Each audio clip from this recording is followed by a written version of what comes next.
Jaz nisem prepovedala Google Street View v Sloveniji.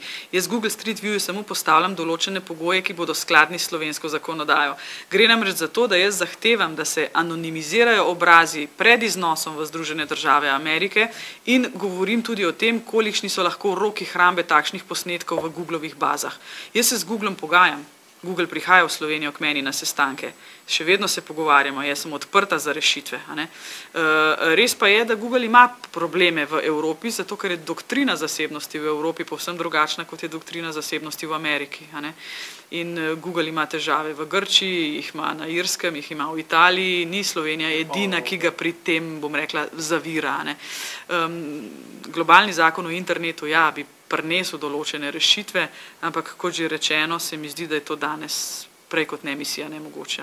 205 držav na svetu obstaja in dokler vsaka država ne bo, bom rekla, podpisala nekega takšnega mednarodnega sporazuma ali konvencije, ne bo s tem nič. Morda za primerjavo samo pravo morja. O pravu morja so se mednarodni strokovnjaki pravni z tega področja pogajali, mislim, da skoraj 40 let. Po 40 letih pogajanj o tem, kako mednarodne vode urediti, smo dobili, bom rekla, mednarodne zakonike in pravila z področja prava morja. O internetu se pogovarjamo od leta 1995 naprej, ko je v porastu razvoj internetnih tehnologij in interneta kot takega in nič kaj blizu ni rešitev kakšne skupne regulacije. V Evropi, recimo, majčkeno poskušajo, kaj zvem, Vivian Reding, Evropska komisarka za to področje, je napovedala, da bo ukinila predplačniške telefone, to je z področja komunikacije, ampak veste, dokler to naredi 27-terica in ne cel svet, bodo spet drugje na razpolago telefoni.